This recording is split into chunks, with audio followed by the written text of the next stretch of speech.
Yeah, we remember this time. We did one last weekend. We totally forgot. Anyway, okay, great. So we're gonna start with a little bit of a presentation. So let me find it on my computer, Yeah, good. and we'll make it big screen. There we go. Nice. Shall I get us going? Yeah. Okay, so this is our sort of destination that we're heading towards when we think about self-managing organizations. There's a cluster of related concepts. We don't have a really hard line definition of this is exactly what we're going for. It's more like a related set of different values. So the one that's at the top for us is about purpose. It's about organizations that are doing something meaningful. We're doing something worthwhile. We're engaged in work that I say gets us up in the morning, like it feels like it makes a difference in the world. And the other half of that is about integrity, so that we have some values of some ways of thinking about how to be a good human, and we want to enact those, and we want to get closer to our values as we progress. We're also quite into participation, not necessarily meaning everyone is participating in everything all the time, but that we have processes that enable collective intelligence. So that, even the little board that we shared in the email, it's like a way to hear from a lot of different people and see what's going on in the group. And that means as well that we need to have a lot of transparency, a lot of data openness. As a rule, generally in these organizations, information is shared openly by default. There's also a real focus on experimentation, on adaptation, on making adjustments, being flexible, being responsive and agile. We're really big on small experiments and rapid feedback loops, making lots of small changes and designing for change, making change normal and non-traumatic, just like a predictable part of our organizational life.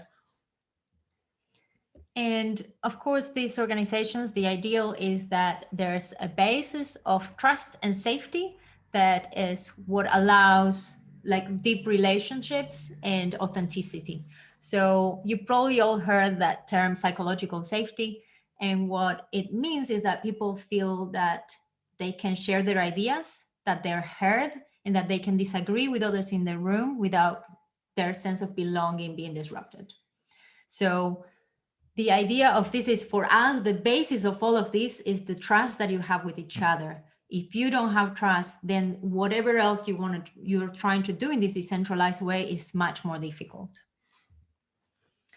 These organizations also have a big emphasis on development, and we're talking about personal development, adult development, and about sharing the care work and the emotional work evenly distributed amongst everyone that participates. You want to talk about this one? Ownership. That's one of my favorites. So a lot of the organizations we work with, they have like a literal shared legal ownership. So cooperatives, for instance, but that's not exclusive. We're not a hard line about that. But ownership in the broader sense of people are taking responsibility for a domain, and they are in charge of that, and they get to make the decisions that matter about that. And this is a big part of what we're doing, is cultivating a real deep and meaningful kind of ownership over different domains of work, and cultivating what does it mean to really be responsible? Like, what is that accountability going to be like? We've got a big focus as well on distributing power, and the framing that we like to use for this, power is a really big topic. I'm guessing we're probably going to drop a little bit into it today. The framing that I am currently really appreciating comes from Riane Eisler, and she talks about the difference between domination and partnership. So there's a way of relating where I can try and dominate and be the one on top and be the top of the pile, or we can relate to each other as different partners, that we have our own unique skills and competences, but those differences come together in something that's greater than the sum of the parts. The difference can be a strength rather than a source of competition and conflict. This is a big topic. We'll get into it a little bit more later.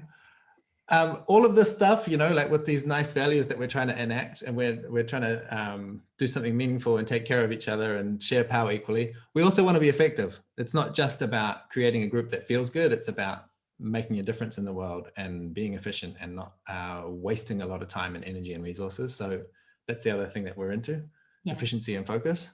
So there's a lot of practices to prioritize what we're working on, to distribute those tasks evenly, to know who's responsible for what, and have processes that help us be more effective when we work. So those are some of the main points of these kind of organizations that we're trying to support teams to build. And it sounds great and it's possible. We've been in different organizations that are quite close to achieving all of those points, but it's also challenging and it's a little bit difficult, right? And you probably all know about those points, and we've seen them like in the board as well. And I wanted to show you this. This quadrant is based on a lot of the trainings that we did in person over the past few years. We started the training asking people to position their organization in this line between hierarchy and extreme collaboration, and to tell us what was the best part and the worst part of trying to organize in that way. And this is what we got. And again, we kept on hearing the same things, right? Like collaboration is great because you have a lot of autonomy, creativity, people are heard, there's a lot of freedom, new ideas are welcome. But the main piece that is difficult is how decisions are very slow. There's a lack of clarity sometimes, there's a lack of focus of what we're doing. There could be some low accountability or an lack of clarity of roles and responsibilities. Well, all of those things are the positive sides of hierarchy. So what we're trying to do here in these organizations is trying to have the positive of both. How can we make spaces and organizations and teams that have those positive of both sides? So we wanted to share a little bit of what are some of those challenges a little bit more in depth. And the idea, and we'll tell you a little bit more about our approach later on, but the whole idea is that you can start trying to understand the challenges that you face. So when we talk about our patterns for decentralized organizing, and we'll show you a little bit more later, the whole point is how can we understand what's going on to go to the roots, not just to try to solve something. So if there's slow decisions, there's a lot of different methods that you can use to make them faster that are not just consensus, right? But what's happening underneath when decisions get stuck, when decisions are difficult, there's probably some other issues and some other problems that you need to be looking at and addressing so you can solve the slowness of the decisions or the stuckness of the decisions. So we had a little bit of what you shared with us. Do you want to share in the chat the link to the retro board? So we collected some of the challenges. Read this.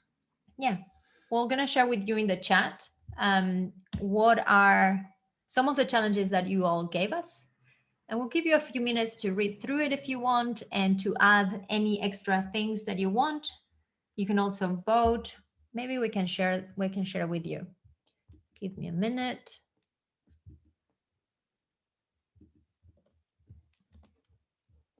Just so we can all see it together. There we go. Cool. So these are some of the things that we heard from you all, some of you that gave us. If you are in the board and you want to vote, you just click on that little hand up in the card. And if you want to add a new card, you just press plus here and you can add something new in any of them. So there's a lot of things here about the ideal organization that you all want to create. What does it look like? What does it feel like? There's a lot about fun and safety and trust and encouragement and supporting each other. And that's great. There's also some of the challenges that come with it, right? Like, how can we have this kind of collaboration inside hierarchical structures? Or how can we have efficient decision processes and support each other to be committed to this accountability? Or what are those different levels of confidence that people bring with them? So we're going to be talking a little bit about some of these points that seem the most important to us and the most difficult sometimes.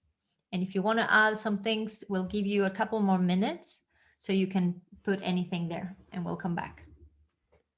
Should I have some little nice background music for a minute? If we have time. I think we have time. What do y'all feel? Do you want some music? Yeah, I see some nodding faces. The ones that I can see at least. You're going to have to stop sharing that, otherwise I can't make it work. Ta.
Okay, folks, give you a few more seconds. If you want to write something, if you want to vote on something, and then we'll come back.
Okay.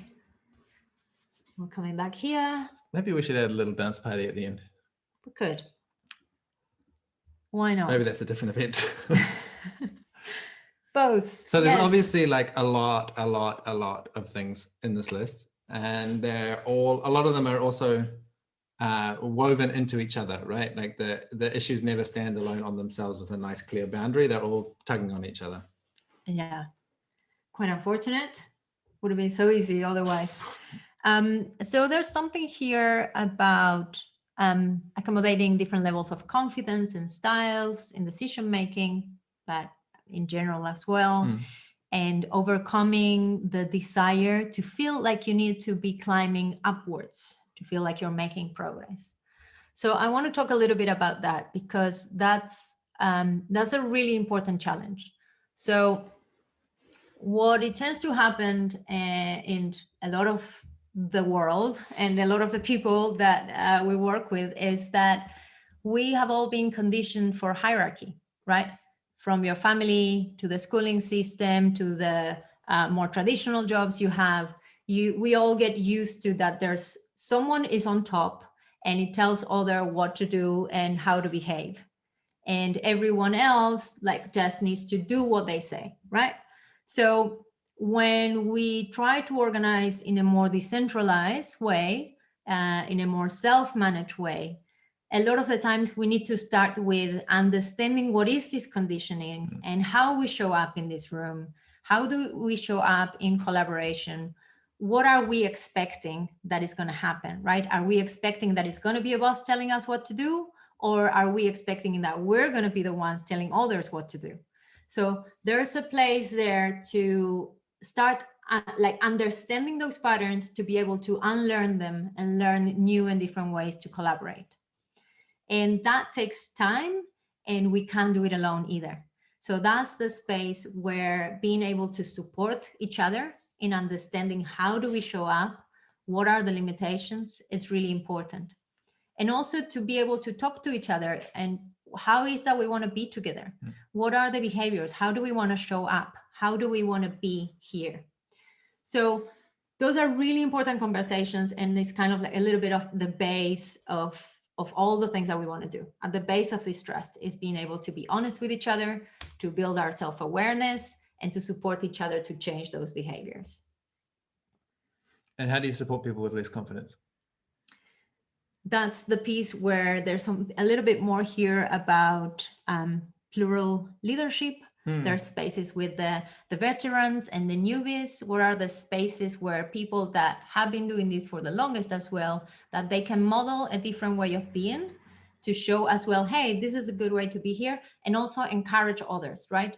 Either you're a veteran in the group, either you have been in a position of leadership, or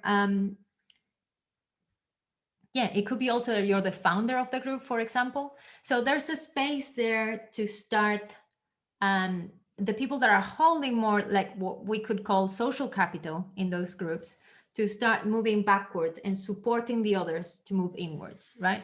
So there's a movement that needs to happen. And it also takes time and it takes patience.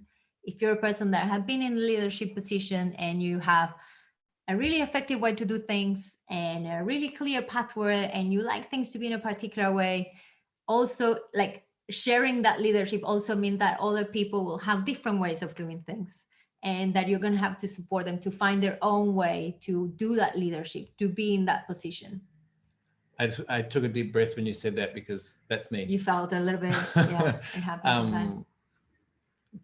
Making space for people's development and growth doesn't come naturally to me. I'm too impatient. I'm like, we need to have it done perfectly first time. And it really was it still is actually an ongoing, 15 years after being in the process of running these kinds of organizations, like learning how to make space for people's growth, be patient with the fact that they're going to do it differently to me. And eventually they're going to do it their own way better than me. They're going to be able to do stuff that I could never have thought of. Like that concept that other people know what they're doing. That took me a lot of therapy. It's a process. It's a process. Yeah. I mean, that's kind of a theme What as well, else? right? That some of the stuff does feel a bit like therapy. Yeah. It is that we are confronting some of our most deeply hardwired attitudes and beliefs. Like, it's not like you throw a switch and you say, oh, now we're going to do this collaboration thing. Now we're going to be non-hierarchical and equal. I think we should talk about this one that's really highly rated, about how can you have a collaborative model within a team which is placed in a more hierarchical structure. Because that's a lot of people are in that context, right? Like you're working in an organization, the organization feels like we've recently been working with people in the UN, and the UN I think is a positive force in the world, and it's also incredibly bureaucratic. And we've got, especially younger people, there's this generational shift of younger people saying, I need to be working in a much more networked, collaborative, digital, participatory way, and really feeling the confrontation, I guess, with the hierarchy and the bureaucracy. So this is a challenge. Again, it's not, there's no easy switch, but what we recommend at least is to, I guess, to not have a black and white understanding of hierarchy and collaboration, as if we're currently working in this hierarchy and it sucks, and we want to go to this utopian destination called a collaborative or self-managing way. But to understand that there are 1,000 little practices that can be sending you in the direction of collaboration, and that whenever you get the chance, such as a new team starting, if there's a new project, if there's a moment where you get a fresh, like a collaboration or a coalition between two organizations, basically when you get a new group forming, there's your opportunity to install a different culture, to experiment with some different organizing practices. And you don't have to throw everything all out, do a complete overhaul and throw everything out, but just to say, your question you've already mentioned, this magical question, how do we want to be together? Like, what are our expectations? What are our needs? How do we like to work? How do we like to support each other?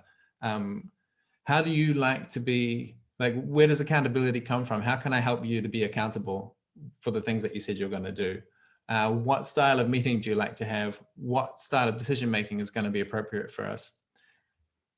It's useful as well to name that not necessarily when you're starting something new, ideally you can have some of those conversations all together, but not necessarily you need to try to find consensus about what is the best way to do this and start from, let's plan it all from scratch and make sure that everything is perfect. This is where the idea of iteration and fast experimentation comes in. You can also have those conversations, have a little bit of understanding of where people are at and what they want, and suggest some new practices that you can try. And it could be simple things as, how are you doing meetings in a different way? It could be simple things as, what is potentially a rhythm for a cycle of work that you're going to do? And try those bits and then learn, stop, learn, and reflect, so you can change and adapt those ways to be a little bit more collaborative every time. We were on a podcast this last week with Lisa Gill. I don't know if you know the Leadomorphosis podcast. And it's pretty good. If you don't know it, check it out. She uses this phrase, I can share the link later. She uses this phrase, Trojan mice, which is a bit like a Trojan horse, but not so obvious, I guess. It's like a little bit smaller. So some of these practices can be Trojan mice. So probably one of the smallest, most impactful ones we know is to start a meeting with a check-in. And you have to forgive my New Zealand accent, which makes it sound like chicken, but I mean checking in like you do at the start of, when you go to the hotel. And that is just a moment where everyone gets to share how they're feeling, what's going on, like how are they arriving, what's on top, and creating that that habit, that micro ritual that when we have a meeting, first we hear from everyone. It's really small, it's really simple. Most people, it depends on the context you're in, but for most places it's not a dramatic shift, but it really makes a difference to the quality of your relationship.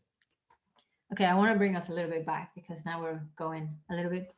There's so many pieces that we can talk about, and it's the afternoon and caffeine is starting to drop.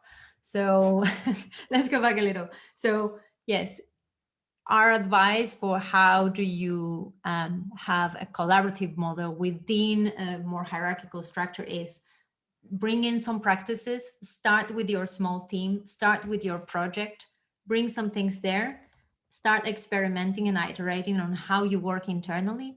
And with a lot of the organizations that we work with that are in that context, what it ends up happening is that some of those practices start trickling through the organization, right? Because there's people that are more engaged, they're being more effective, are showing up happily on Monday morning, and everyone else is like, ooh, what's going on over there? I want some of the juice that they have. So that's a good way to start spreading a little bit of this culture around. And we were in Portland, Oregon, a few years back, and asked the question about, a bit of a rhetorical question: how do you create culture? And someone very excitedly jumped and said, ooh, fermentation. And that's what it is, right? Like when you do sourdough, when you're doing kefir, yogurt, you start with a little bit, you bring a little bit of that culture, and then it starts spreading across. So that's the idea. What else did we had? So there's some pieces about decision-making. That's probably an interesting one to go into. Mm-hmm. Do you want to say a little bit? Yeah. So for the first couple of years of our trainings, we didn't even really talk about decision making, because in our experience, generally when a client is presenting with slow decision making, generally that's a symptom of something deeper.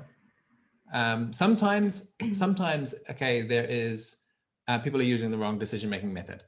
So it's really common, for instance, that people or groups have this myth that a decision can either be like an autocratic, there's someone in charge and they tell everyone what to do in this very domination mode, or you have a consensus process where everyone is involved in everything and we build the same picture together.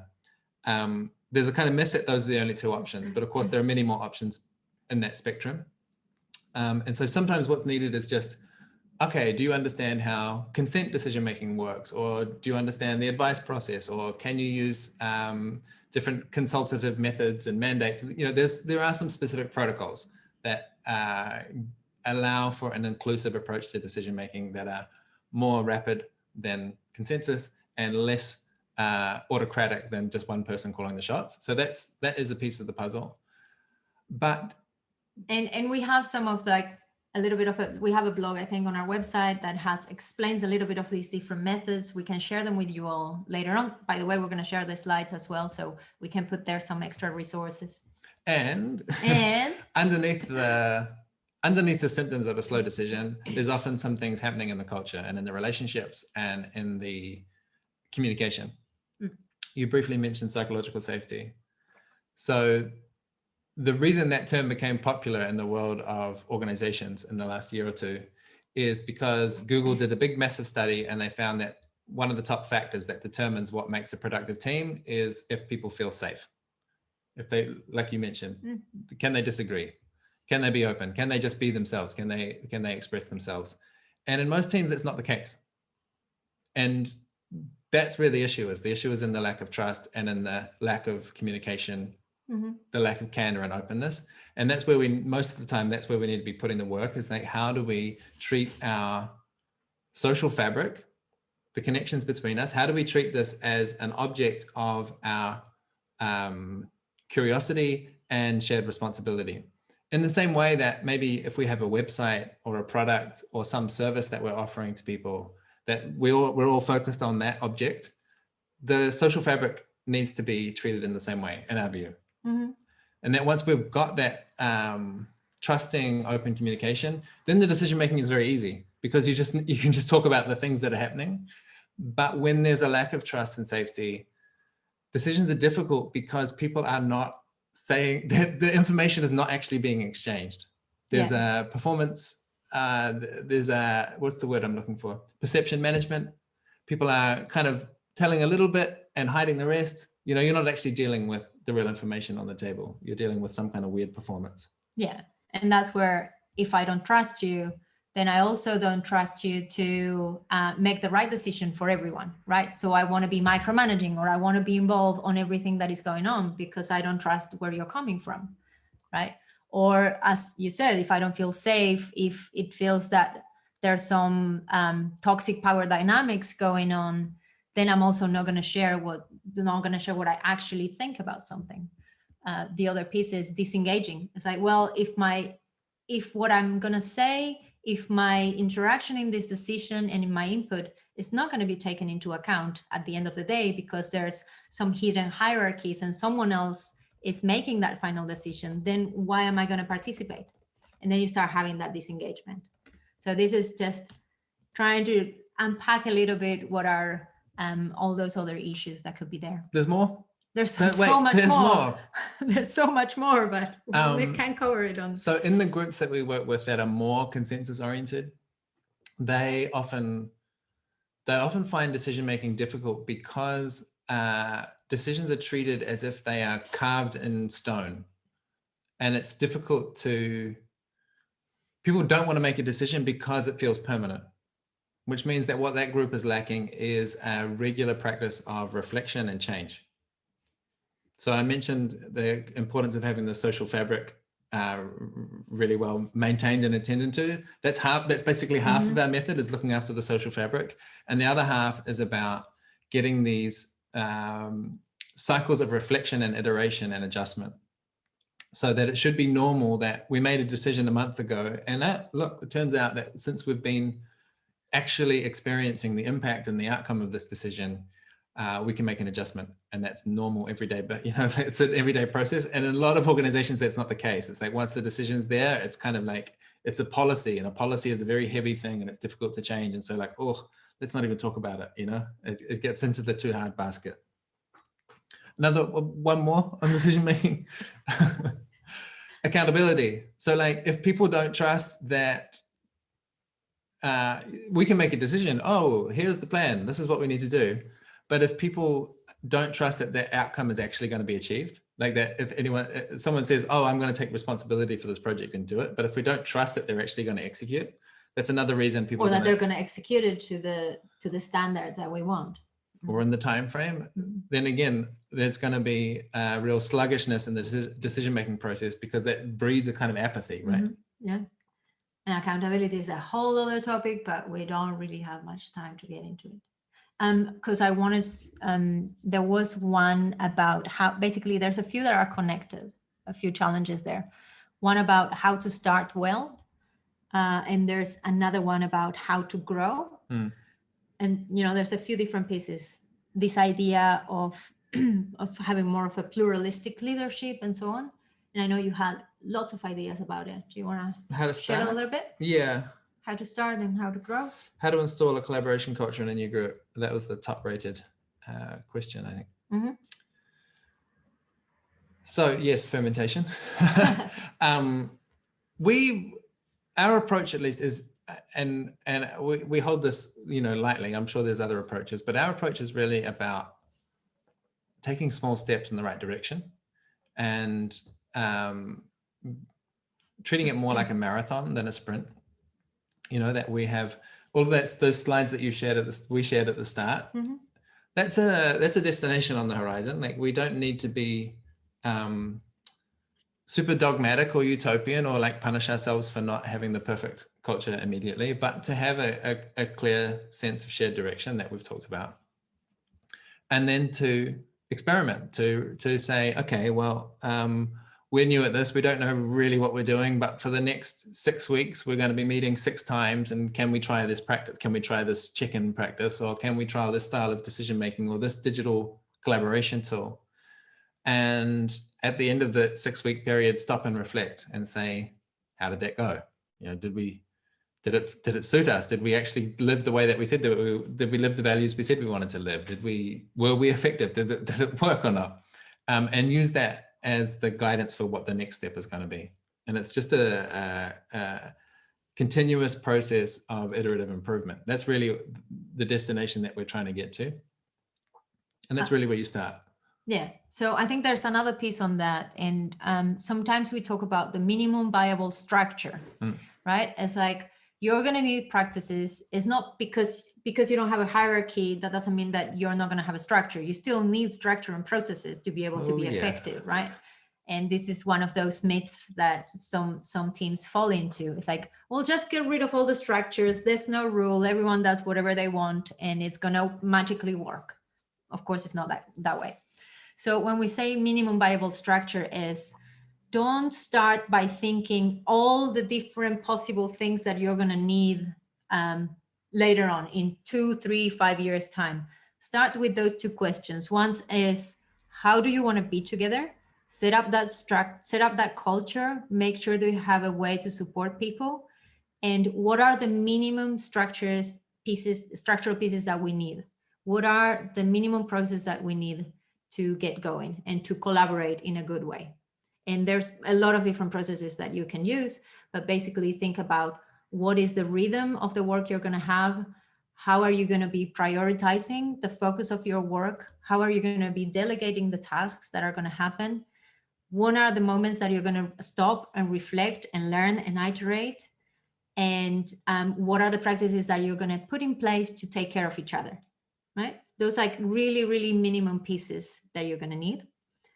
And then as you grow, and because that was another piece, right? Like, as you start bringing more people in, what it tends to happen is that at the beginning, it's a little bit more loose. Things are not set in stone. There's not policies for everything, because you're just starting. When you're 3, it's fairly easy to communicate and to establish a vibe. But when you're 20 or 25 or 30, that gets a little bit harder. Is vibe a technical term? Vibe is a technical term. We use it. Yes, right. It's on our handbook.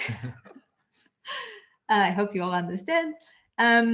So there's a piece there for, don't set things in stone at the beginning, but do review how are you going to be working together as you start growing. Because as you grow, more people come in, the vibe changes, the technical term vibe changes, The way that people might want to be with each other changes. The amount of trust that people have will change. And also the processes that you're going to need are going to be different. So do this iteration and experimentation. And as people come in, make sure that you have more things in place. Things like a policy for how are you going to handle conflict. That's in there as well. You might not need it when you're 3, but you're probably going to need it when you're 15, even when you're 10, right? To make sure that you're taking care of each other in that regard. There's that. Maybe you can say a little bit about that. There's a question about escalations. Escalation of conflict? I assume so. Is the person that wrote about escalation here? And do you want to tell us what that meant? It says, there's a card that says, how to deal with escalations as and when they need to occur. It was me. Hi. Yeah, it was so something we've been struggling with. We've kind of tried to have like more of this decentralized culture and distributed decision making. We're still kind of hitting a little bit of a wall when no one can kind of make that final decision, and we need to then kind of escalate it to another approver of it or something like that, and it kind of feels out of keeping and a bit odd. So I just wondered if you had any insight on how we could deal with that. So so it's not necessarily on conflict, but it's more about decision making. Mm-hmm. Do you have some suggestions for that one? Yeah, it's a great example, right? Of these are the kinds of challenges we encounter. So normally the way we'd address that is to first unpack the problem, as in get the team together to talk about, hey, this is what I see. What do you see? Do we actually recognize, do we have a shared understanding of what's going on, or like, what would good look like? You know, like, where are we now?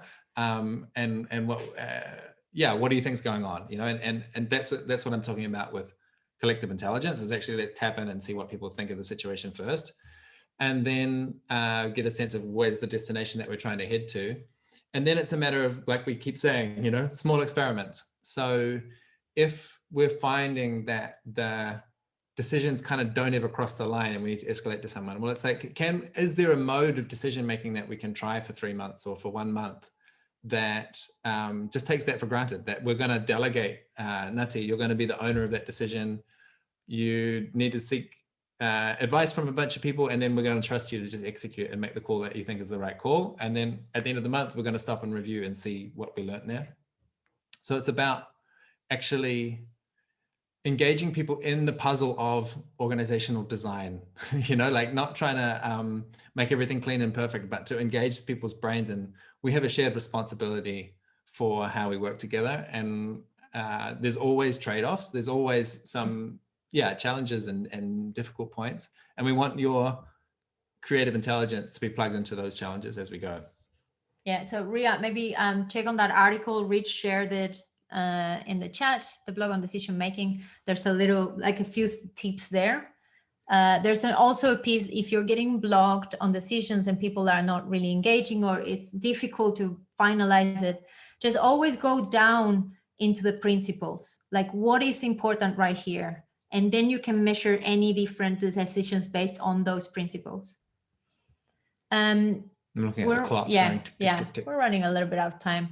So we're going to be on time. Don't worry, everyone. We're very timely commit people. to it. So I'm going to go back into sharing my slides. Give me a second, because I'm on the wrong file. Yeah, good. Yeah. Okay. Here we go. Can you all see that one? Yeah, there it is. Great. So this is a little bit of the approach, and we've been talking about it, right? One is experimentation and adaptation and learning, and the other one is about harmony, the kind of relationships, the trust that you have. So I'm not going to go deeper. I do want to just mention that word harmony, though. So I mean, I come from a musical background, so forgive the poetic metaphors. I did see some guitars in the background, so I feel good about that. Harmony doesn't mean everything is the same and there's no tension. Harmony means that our differences are in tune, right? So that we're really trying to cultivate our differences, but just to do that with listening and paying attention and making small adjustments. So that's why we use this word. It's not just like there's nothing going on here. Yeah, Exactly. So I just wanted to share a little bit quickly because we're running out of time.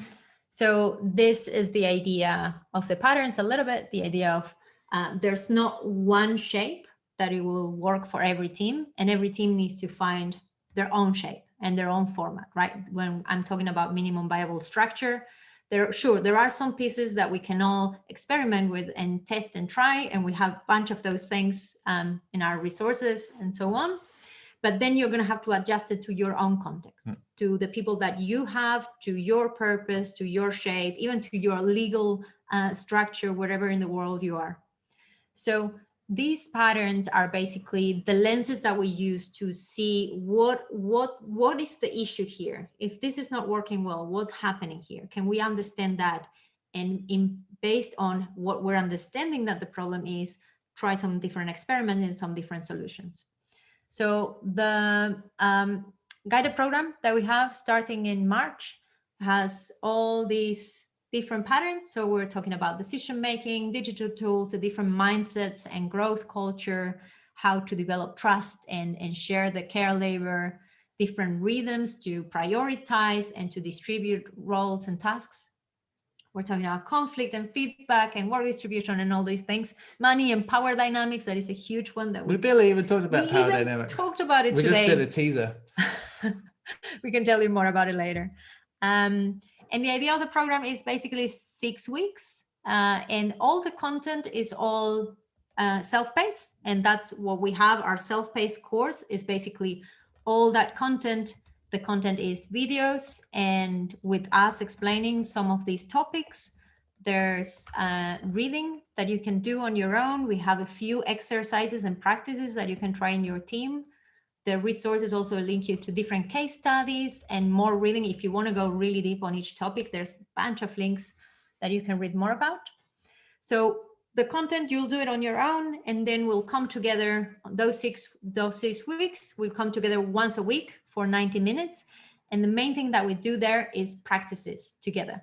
So we'll do a bunch of exercises, practices. It's going to be interactive, not like this one that we're basically just talk to you. Yeah, I'm really sorry about that. Shy about this whole lecture format. We don't usually do lectures. Yeah, sorry about that. That's why all the content is on the videos. And we're going to do these practices together and also support each other on each other's challenges and see how can you find new things and new things to try in your team.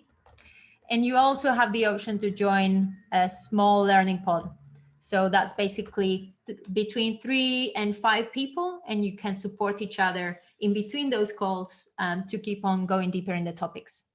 And then, of course, we're going to have a community forum where you can ask us questions and interact with us and with other folks as well. And I have to say that the community aspect it's a really big component, like the being connected with other people who they have similar values, they have similar challenges, but they're not immediately engaged in your team, in your organization. It really makes a big difference. And I think it's the only reason that we have learned to make organizations that function to the degree that they do, is that we've been supported by peers that are in other organizations. It really, it makes all the difference. Yeah.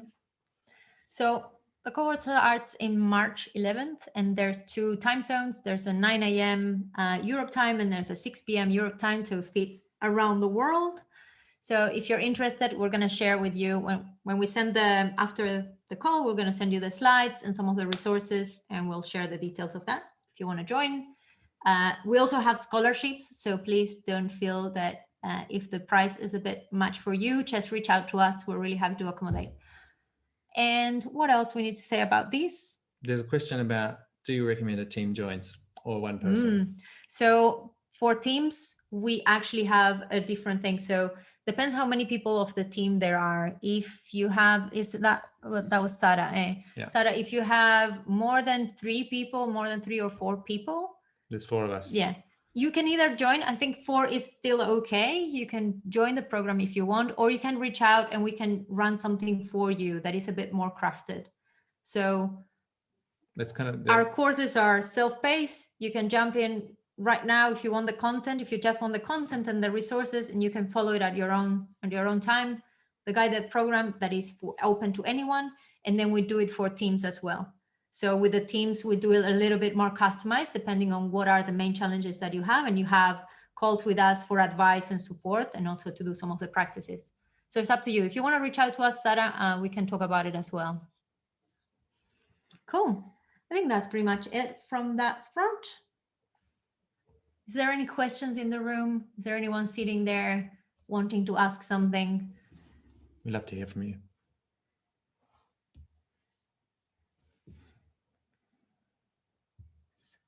Everyone's quiet. I think we make them shy. We did a lot of talking. Yeah.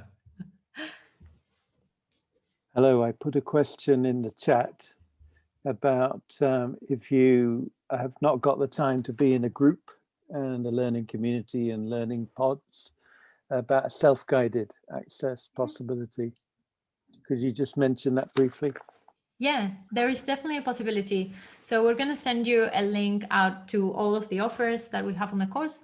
So you can do the self-paced, you can sign in pretty much right now and just access all the content and the material and do it on your own. If you want to join the guided program, some people do find it a little bit easier to be accountable to their learning journey, to know that there's a time where they're going to join in. If you want to join the program and you can't show up to all the calls, but you want to join some of the live calls, that's totally fine as well. And as I said, the learning pod, the small group, that's optional. So if you don't have the time to do that, that's totally fine as well. You can still join the calls.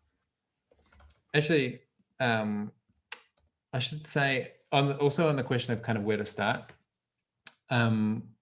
doing any course, this is a good course, obviously we recommend, but doing any online course in a small group is a really excellent way to start practicing a collaborative culture, because it's, like you say, so much more motivating to take this online training with some other people and to check in with them once a week or once every 2 weeks, and to actually get into some detail together with the discussions and what's going on for you and like, how can I support you? So it's a really effective way to start developing a collaborative culture without having to make a big change to your working style, or, you know, get a lot of buy-in, or have to have a big, you know, decision making about it. Cool. Is there any other questions? Otherwise, we can wrap up. We can even maybe have a little dance. Okay. Oh, before everyone goes, I did want to give people a discount code. Oh, yes. You've sat through nearly an hour of us talking, so you deserve a 10% discount code on the guided program. You can put in orientation 10 and that will take 10% off. Yeah, we'll send all the details anyway on the wrap up email, so you can have it there. Yeah, I think that's probably it, unless there's any last question. Dennis? Yeah, I will just jump in with a quick one, although it's maybe a bit too complex for the end. But I've made the experience the other day when we came together, we did a retreat. When I say we, is our little team of people who are trying to work collaboratively together. And we went on a retreat and we had to check in, and everyone was really professional, and it was all about the work we were going to do. And when it came to me within the, so why are you here and what are you doing? I basically just came out with I didn't expect, I don't know where it came from, but it was really like more, I mean, it's a really hard place. I'm struggling with all sorts of stuff that are not work related. And luckily I was in a safe-ish place, but it was that situation of like people going like, whoa, where does that come from? We're here to talk about how to do business, not how to solve your existential crisis and your maybe childhood trauma. But that was suddenly present. So obviously that was unskillful from my side, but have you ever had that experience that within a professional setting, in a supposedly safe space, something like that comes in and no one really knows what to do with it? That's really awkward. Yeah, of course, we've seen it a lot. So my question is, what happened there? Did some people reach out to you? Did some people say, hey, let's talk about this, this seems important? Or they're like, that's not for here, you should handle it on your own? It was a bit of a mixture of both. Like, people were supported enough for me not to like completely break down and go like, oh my God, I can't look these people ever in the eye again. But there was also overwhelmed. Like there was no one present who had the necessary tools to go like, I think I read something, you said something, or this might come from somewhere else, but for example, if you just touch someone, like if you just put the hand on someone's shoulder when they're having an experience like that, even that can bring them down. It's not so much in the word. Sometimes it's just like, whoa, you're okay.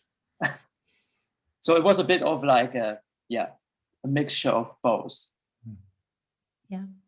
I mean, it's difficult if there's not already a little bit of an understanding that the space that you're creating together is a space to be vulnerable. You probably all heard this idea of bringing your whole self to work.